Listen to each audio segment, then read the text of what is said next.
Hello ji, this is इर्जा and welcome back to trade with the YouTube channel. आज हम बात करेंगे केएससी की इंपॉर्टेंट अपडेट्स के बारे में और कुछ स्क्रिप्ट्स को देखेंगे जिसने केएससी में आज पॉइंट्स जोड़े और तोड़े हैं। उनके टेक्निकल्स के बारे में बात करेंगे और फ्री ग्रुप में जो लोगों ने कुछ स्क्रिप्ट्स कही थी उनमें से एक आध स्क्रिप्ट के बारे में भी डिस्कस करेंगे। तो let's get started without wasting any time. अगर आप लोग प्रीमियम ग्रुप का मेंबर बनना चाहते हैं तो मैनेजमेंट से कांटेक्ट कर सकते हैं, उनका नंबर ये है। इसके अलावा अगर आप लोगों ने अभी तक हमारी फ्री ट्रेड नहीं ली थी जिसमें हमें तकरीबन 3-4% का प्रॉफिट हुआ है जैसे ही वो ट्रेड हिट हुई है, तो आप लोगों ने मिस आउट की ये ट्रेड। अभी रिसेंटली ये ट्रेड ऑन गोइंग है और इसमें मज़ीद प्रॉफिटेबिलिटी बन सकती है। I will not suggest now कि इस ट्रेड में अब एंटर किया जाए क्योंकि हमारी एंट्री जोन से प्राइस 4% ऊपर निकल चुकी है। तो जिसने एंटर कर लिया होता उसको अभी रिसेंटली ही 4-5% का गेन हो चुका होता with in 1 day, 1 to 2 days। तो अब हम बात करेंगे केएससी की इंपॉर्टेंट अपडेट्स के बारे में। और एक चीज़ है कि हमारी जो मार्च की रजिस्ट्रेशन है वो ओपन है और मार्च से हम फीस भी बढ़ा रहे हैं। तो जो मार्च से पहले पहले ज्वाइन कर लेगा उनको डिस्काउंटेड प्राइस मिलेगी। मज़ीद अगर हम बात करें केएससी की अपडेट्स के बारे में, तो जिस तरह की हमने केएससी की अपडेट में बताया था प्रीमियम ग्रुप में, और इवन हमने फ्री वीडियो में भी जो हम वीडियोस पब्लिश करते हैं उसमें बताया था कि केएससी अभी अपने अप ट्रेंड में जा चुका है और इसने अपनी रीसेंट ब्रेकआउट दिया था। तो आज ही दोबारा हम देखें तो इसमें हमें मैसिव सेलिंग देखने को मिली है और अभी ये अपने 13,400 से 13,880 तक के रीजन में आ चुका है और एक फेयर वैल्यू गैप भी बन रहा था और वो भी फिल कर चुका है। अभी रिसेंटली हमने ये सारी चीज़ें डिस्कस की थी कि break of structure, change of characters क्या होते हैं। अगर तो आप लोगों ने break of structure, change of characters का नहीं पता आप लोगों को, तो आप सिंपली मेरी यूट्यूब पे जा सकते हैं या फिर आप मेरे चैनल पे चले जाएं या फिर आप यूट्यूब पे सर्च कर लें ट्रेड विद इर्जा टेक्निकल कोर्स। तो मैं आप लोगों के लिए एक फ्री टेक्निकल कोर्स जहाँ तक मेरा ट्रेडिंग का एक्सपीरियंस है बना रहा हूँ और आप लोगों को ये premium free smart money technical analysis course में आप लोगों को सारा हम बताएंगे कि किस तरह टेक्निकल्स काम करते हैं। और टेक्निकल कोर्स ये हम बिल्कुल फ्री ऑफ कॉस्ट बना रहे हैं, हम इसके 1 रुपया भी चार्ज नहीं कर रहे। तो ये आप लोगों के लिए प्रीमियम कोर्स फ्री ऑफर कर रहे हैं हम। Break of structure, change of characters की वीडियो सबसे पहली वीडियो है, आप वो जाके ज़रूर देखें। तो हमने देखा कि रिसेंटली इसका ब्रेक ऑफ स्ट्रक्चर हुआ और ये हमारे पास एक अपवर्ड रैली देखने को मिली। देन इसका ब्रेक ऑफ स्ट्रक्चर हुआ, देन हमारे पास एक अपवर्ड मोमेंटम देखने को मिला। अभी जो हमारे पास रिसेंटली सिनेरियो है, 1 डे में एक इनडिसाइसिव कैंडल देखने को मिल रही है, तकरीबन इनडिसाइसिव कैंडल या फिर इसको inverted hammer type of candle भी आप कह सकते हैं, जिसमें हमें मेजर सेलिंग देखने को मिली है। अब हमारा इसमें क्या मोटो हो सकता है, क्या एम हो सकता है कि ये जो रीजन मैंने मार्क किया हुआ है 113,400 से 113,880 तक, ये एक अहम सपोर्ट का काम कर सकता है। लेकिन अगर मार्केट इसको रिस्पेक्ट किए बगैर नीचे जाती है तो एक अहम सपोर्ट हमारे पास 112,600 से 113,300 की बनती है। और उसके बाद मार्केट नीचे जाती है और अगर इस लो को तोड़ती है तो हम कहेंगे कि हमारा जो बुलिश ट्रेंड कन्वर्ट हुआ था वो एक फेक आउट था और वो दोबारा बियरिश में कन्वर्ट हो चुका है। तो ये हमारा 1 एज पर्सपेक्टिव है। अगर हम अपने 1 डे पर्सपेक्टिव की बात करें तो 1 डे पर्सपेक्टिव में ये मार्केट एक साइडवेज में है, आप सिंपली स्क्रीन में देख सकते हैं। या फिर मैं आपको अगर इस पिक्चर में दिखाऊं तो हमारा एक ट्रेंड साइडवेज दिख रहा होगा आपको, एक यहाँ साइडवेज लाइन और एक यहाँ साइडवेज लाइन खींचे तो आपको ये ट्रेंड एक साइडवेज कंडीशन में भी दिख रहा होगा। तो आप यहाँ से भी जज कर सकते हैं कि हमारा केएससी 1 डे टाइम फ्रेम में साइडवेज है और 1 आवर टाइम फ्रेम में हमारे पास रिसेंटली ही पॉजिटिव में कन्वर्ट हुआ है। फीपीलीपी की बात करें तो काफ़ी 2 दिन से हमारे पास म्यूचुअल फंड्स बाइंग में थे, लेकिन आज और कल के दिन में हमारे पास इतना ख़ास वॉल्यूम देखने को नहीं मिला। ख़ासकर आज अगर आप देखें तो बहुत ही छोटी कैंडल बनी है और वॉल्यूम्स भी हमारे पास 207 मिलियन के हैं। रादर देन जब केएससी में फुल बूम था और हर कोई बाई पे था, तो इसमें 700 800 मिलियन के भी वॉल्यूम लगे हैं, जो कि अब गिर के आधे भी नहीं रहे। तो ये बहुत इंपॉर्टेंट है चीज़ देखने वाली। और हमारी क्या रमज़ान में सिचुएशन हो सकती है, हमारी रमज़ान में सिचुएशन यही हो सकती है मोस्ट प्रोबेबली कि मार्केट साइडवेज रहने वाली है। दूसरी इंपॉर्टेंट कंडीशन है कि नेक्स्ट वीक से हमारे पास मॉनेटरी पॉलिसी के रिव्यू स्टार्ट हो रहे हैं, आईएमएफ के भी रिव्यू स्टार्ट हो रहे हैं, मॉनेटरी पॉलिसी भी हमारे पास मार्च में आएगी। तो आईएमएफ के रिव्यूज़ स्टार्ट हो रहे हैं और उसमें वो बताएंगे कि गवर्नमेंट का हमारे पास क्या रद्द अमल रहा है और क्या प्रोग्रेस रही है, जिसकी बेस पर बहुत सारे इन्वेस्टर्स, बहुत सारे फंड्स और बहुत सारे बड़े इंस्टीट्यूट्स अपना पैसा थाम के बैठे हैं और अभी वेट एंड वॉच स्ट्रेटजी पे काम कर रहे हैं। तो हमें भी चाहिए कि हम अभी मेजर इन्वेस्टमेंट ना करें और वेट एंड वॉच स्ट्रेटजी पे काम करें। केएससी की बात करें तो हमारे पास आज जिसने पॉइंट तोड़े और जोड़े हैं उसमें ओजीडीसी और लकी है, जिसने मेजर पॉइंट तो जोड़े हैं ओजीडीसी ने, और लकी ने मेजर पॉइंट तोड़े हैं। आइए इन सबको पहले डिस्कस करते हैं। ओजीडीसी की बात करें तो ओजीडीसी रिसेंटली ही हमारे पास एक सपोर्ट जोन से बाउंस बैक ले चुका है, जो कि ये एक रीजन था ऑर्डर ब्लॉक का रीजन, और यहीं से इसने एक बाउंस बैक लिया है और हमें तकरीबन 10% का गेन मिला है। अगर ओजीडीसी के पर्सपेक्टिव से मैं बात करूं तो इसने रिसेंटली ही अपना एक डाउन ट्रेंड को ब्रेक किया है और एक अपवर्ड ट्रेंड में शिफ्ट हुआ है। अगर 4H पर्सपेक्टिव से बात करें तो ये आप मेरी पहले की वर्किंग भी देख सकते हैं। तो ये हमारे पास एक चेंज ऑफ करेक्टर था। अगर आपको पता नहीं चेंज ऑफ करेक्टर क्या होता है तो मैं हमारी अपनी प्लेलिस्ट में सारा कुछ मेंशन्ड है, आप वहाँ पे जाकर सारा कुछ देख सकते हैं। अब हमारे पास चूंकि एक चेंज ऑफ करेक्टर हो चुका था तो हम उसको एज अ पॉजिटिव स्क्रिप्ट ले रहे थे। अगर हम देखें ओजीडीसी को तो यहाँ पर इसका 4H पर्सपेक्टिव में देखें तो यहाँ पर ये चेंज ऑफ करेक्टर हुआ था, इसने ये अपने हाई को ब्रेक किया था और उससे पहले हमारे पास एक ट्रेंड लोअर ट्रेंड था।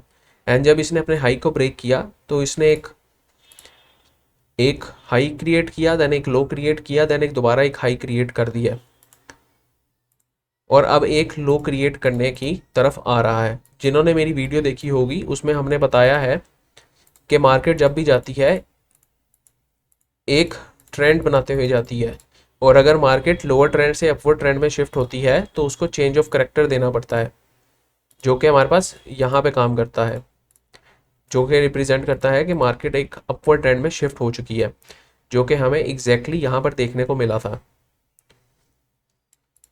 तो अगर आप लोग ये चीज़ें सीखना चाहते हैं फ्री में तो सब्सक्राइब कर लें ताकि आपको रेगुलर अपडेट्स मिलती रहें। अब मैंने एक रीजन मार्क किया था जो मेरी पहली वर्किंग थी, यहाँ पर सपोर्ट ले सकता है, और एग्जैक्टली इसने वहीं से सपोर्ट लेकर आज के दिन में या फिर इसने कल के दिन में ही हमें आज के दिन में ही हमें इसने तकरीबन वहीं से सपोर्ट लेकर 2% का पंप भी दिया है।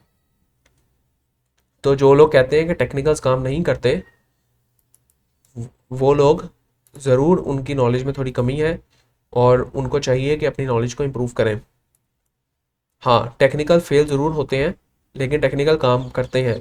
टेक्निकल फेल उस कंडीशन में होती है जब मार्केट में बहुत ही कोई एग्रेसिव किस्म की न्यूज़ आ जाए, और वो हर मार्केट में होती है, हर फाइनेंशियल मार्केट में। इवन आप फॉरेक्स में भी देखें तो फॉरेक्स में भी आपको FOMC की मीटिंग और इस तरह की न्यूज़ देखने को मिल सकती है। फेड की मीटिंग, फेड की न्यूज़, देन आपके मॉनेटरी पॉलिसी, यूएस की interest rate, inflation, PPI data, CPI data, ये सारा कुछ आपके मार्केट को इफ़ेक्ट करता है। तो हर मार्केट में इस तरह की न्यूज़ होती हैं। इसके अलावा मज़ीद अगर हम बात करें हाइसन आकी पे, तो हाइसन आकी भी हमारे पास पॉजिटिव शो हो रहा है, जो कि हमारे पास एक पॉजिटिव मोमेंटम भी शो कर रहा है। तो OGDC आपके लिए एक अच्छी पिक हो सकती है क्योंकि इसका ट्रेंड अपवर्ड है, वॉल्यूम्स भी हमारे पास इंक्रीज हो रहे हैं। तो आप मज़ीद यहाँ पर एंटर होकर 225 तक का, 229 तक का टारगेट ले सकते हैं, लेकिन आपने एंटर कहाँ होना है, ये बहुत अहम सवाल है। आपने लॉन्ग पोजीशन इसके ब्रेक ऑफ स्ट्रक्चर पे खोलनी है और आप शॉर्ट पोजीशन जो आपका एसएल रहेगा वो इस लो का रह सकता है, जो कि 200 का एसएल रह सकता है। मिनिमम 1:1 टारगेट कर सकते हैं आप, जो कि 237 की प्राइस बन सकती है। और जब आपके पास इस हाई के इक्वल मतलब 225 के इक्वल हमारे पास गेन मिल जाए, जो कि तकरीबन हमारे पास 4-5% का गेन है, तो आप अपने ब्रेक इवन पे सेट कर सकते हैं अपनी पोजीशन को। तो इस तरह आप इसमें गेन बना सकते हैं। मज़ीद हम देखें तो हमारे पास जो एक और स्क्रिप्ट है वो लकी सीमेंट है। तो लकी सीमेंट को भी हम जल्दी से डिस्कस कर लेते हैं। लकी सीमेंट भी हमने इस पे एम्फसाइज करते रहे हैं फ्री कम्युनिटी में भी और प्रीमियम कम्युनिटी में भी कि एक बहुत अच्छी स्क्रिप्ट है और इसने बहुत ज़्यादा हमें गेंस भी दिए हैं। अभी रिसेंटली इसने एक गैप अप ओपनिंग दी थी और अब ये मोस्ट प्रोबेबली उसको फिल करता दिख रहा है। अगर हम देखें तो यहाँ पर आरएसआई की डाइवर्जेंस भी बनती दिख रही थी, तो जो होशियार ट्रेडर होते हैं वो यहीं पे एग्जिट ले लेते। अगर मज़ीद बात करें तो इसकी जो मेजर सपोर्ट एरिया बनता है और गैप दोनों का कॉन्फ्लुएंस लें तो हमारे पास जो एक रीजन बनता है वो 1260 से 1300 तक का रीजन बन सकता है। लेकिन क्या ये लकी वापस यहाँ पर आ सकता है? ये टोटली डिपेंड करता है हमारे म्यूचुअल फंड्स पे। अगर तो म्यूचुअल फंड्स यहाँ पर एग्रेसिव बाय पे आ जाए तो ये गैप फिल हुए बगैर ही ऊपर जा सकता है, जिस तरह हमने ये गैप देखा। तो ये एक इम्पॉर्टेंट चीज़ है। तो आप लोगों के लिए क्या एक सिनेरियो होना चाहिए कि जब लकी सीमेंट 1540 का रीजन क्रॉस करे तो आप यहाँ पर एग्रेसिव बाइंग कर सकते हैं और स्टॉप लॉस अपना तकरीबन इस लो का रख सकते हैं, जो कि 1370 का स्टॉप लॉस बन सकता है। तो ये एक और हमने स्क्रिप्ट को देख लिया। काफ़ी ज़्यादा लोग PAEL के बारे में कह रहे थे और PAEL की हमने रिसेंटली एक मैसिव गेंस वाली ट्रेड भी शेयर की थी अपने प्रीमियम में, और वहाँ पर हमारे लोगों ने तकरीबन 10% से ऊपर ही PAEL में कुछ दिनों में बनाए हैं। अब जो लोग कहते हैं कि टेक्निकल्स काम नहीं करते, ये सिर्फ उनकी भूल है। तो PAEL हमारे पास हमने यहाँ पर उठवाया था जो पहली ट्रेड कॉल थी, और अभी तक वो 15% हमारे पास अप में था। तो पहली ट्रेड कॉल हमने डाइवर्जेंस को देखकर दी थी, और डाइवर्जेंस क्या होती है या फ्री क्रॉस में देख सकते हैं। मैंने अपनी ट्रेडिंग स्ट्रेटजी डाइवर्जेंस की फ्री आप लोगों के लिए बनाई हुई है। अगर कोई लोग PAEL में न्यू एंट्री की तलाश कर रहे हैं तो ये देखें हमारे पास यहाँ पर एक चेंज ऑफ करेक्टर हुआ है और न्यू एंट्री अभी हमारे पास तकरीबन नहीं बनती। न्यू एंट्री हमारे पास तब ही बनेगी जब ये एक लो प्रिंट करेगा, देन ये एक हाई प्रिंट करेगा और इस हाई का ब्रेक ऑफ स्ट्रक्चर देगा, जो कि 43.5 का ब्रेक करेगा, और देन हम इसमें न्यू एंट्री ले सकते हैं और एसएल हम अपना इस लो का रख सकते हैं 40.55 का। यहाँ पर इन केस ये एक और लो प्रिंट करता है यहाँ पर तो 40 तक का एसएल भी रख सकते हैं हम। जो टारगेट्स ले सकते हैं आप इजीली 44-45 तक के टारगेट्स ले सकते हैं, और इवन इससे भी ज़्यादा के टारगेट्स आप ले सकते हैं। दूसरा पर्सपेक्टिव से देखें तो यहाँ पर एक बुलिश फ्लैग पैटर्न का भी ब्रेकआउट हुआ है with a change of character, तो यहाँ पर हमारे पास एक लॉन्ग टर्म टारगेट भी बन सकता है। लॉन्ग टर्म टारगेट की बात करें तो हमारे पास कम से कम ये टारगेट बनता है 57-60 रुपीज़ तक का। तो इस पर्सपेक्टिव से भी आप इस सिक्लिकल को देख सकते हैं। मज़ीद अगर हम बात करें तो कुछ इंपॉर्टेंट स्क्रिप्ट्स और होंगी हमारे पास, जैसे कि हमारे पास हपको है, MEBL है, एंग्रो होल्डिंग है। इन तीनों को भी डिस्कस कर लेते हैं। तो हपको में रिसेंटली मैंने एक वीडियो बनाई थी BYD के हिसाब से, तो काफ़ी ज़्यादा लोग कह रहे थे कि हमें उसमें अभी लॉस हो रहा है। तो मैंने हमेशा वीडियो जो फंडामेंटल एनालिसिस की बनाई है वो लॉन्ग टर्म पर्सपेक्टिव से बनाई है, और शॉर्ट टर्म पर्सपेक्टिव में उसमें गेन तलाश करना एक बेवकूफ़ी है। तो जो लोग भी मुझे आके DM में कर रहे हैं कि हमारे पास यहाँ पे हपको में थोड़ा लॉस चल रहा है, तो उनको चाहिए कि पहले वीडियो पूरी देखें, उसमें क्या बताया है फंडामेंटली मैंने, और देन हम इसमें लॉन्ग टर्म के लिए इन्वेस्ट करें। हपको भी हमारे पास फ़िलहाल एक कंसोलिडेशन फेज़ में लग रहा है। इसकी एक बहुत अच्छी बाइंग बन सकती है 126 के रीजन में, और ये आपको वहीं से अगर ये कंसोलिडेशन बॉक्स को रिस्पेक्ट करता है तो 8-10% का गेन वहीं पे दे सकता है। मज़ीद अगर हम बात करें तो न्यू एंट्रीज़ के लिए हम 139.69 के ब्रेकआउट का वेट कर सकते हैं, जो कि हमें एक न्यू एंट्री दे सकता है। तो हबको के बारे में भी हमने देख लिया, अब मीज़ान बैंक के बारे में देख लेते हैं। और मीज़ान बैंक ने हमारे पास भी एक consolidation type of phase start की हुई है, और अगर हम इसको वन डे में शिफ्ट करें तो वन डे में हमारे पास एक बेटर ओवरव्यू मिल जाएगा। आज by the way Meezaan bank 1% के प्रॉफिट में था,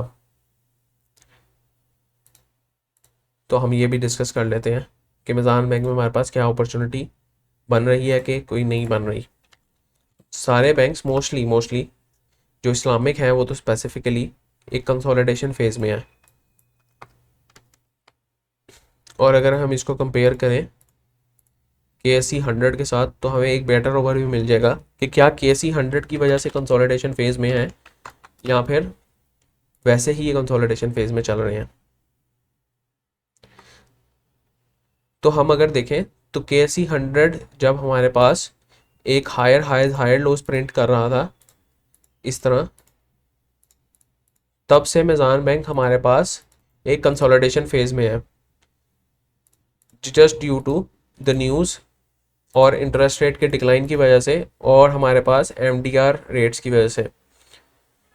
तो अभी मीज़ान बैंक हमें मज़ीद कंसोलिडेशन दिखा सकता है जब तक इस्लामिक बैंकिंग या बैंकिंग के हिसाब के हवाले से कोई पॉजिटिव न्यूज़ नहीं हमें देखने को मिलेगी।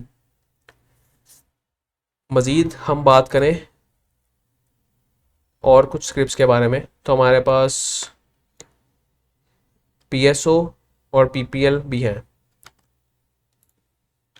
पहले हम UBL के बारे में बात कर लेते हैं, देन PSO एंड PPL के बारे में बात करेंगे।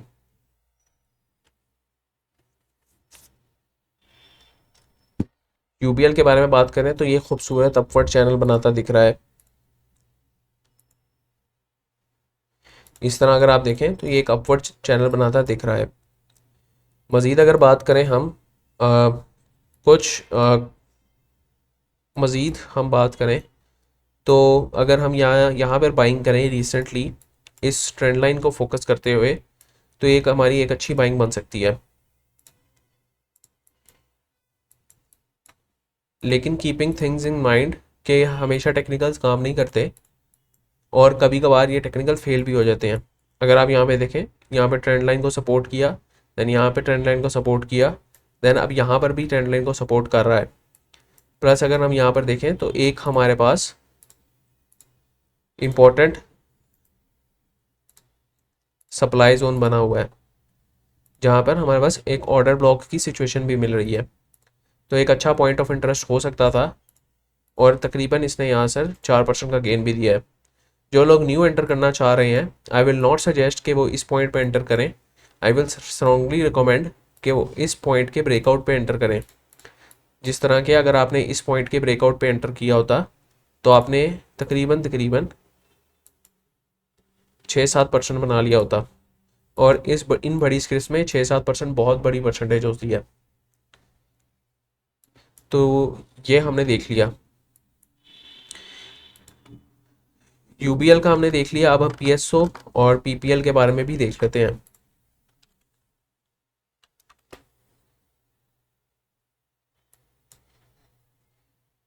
काफ़ी ज़्यादा स्क्रिप्ट्स हैं हमारे पास जो कि ट्रेडिंग के लिए यूज़ होती हैं। आप लोग अगर इनका स्क्रीनशॉट लेना चाहते हैं तो ले सकते हैं। ये सारी स्क्रिप्ट ट्रेडिंग के लिए यूज़ होती हैं।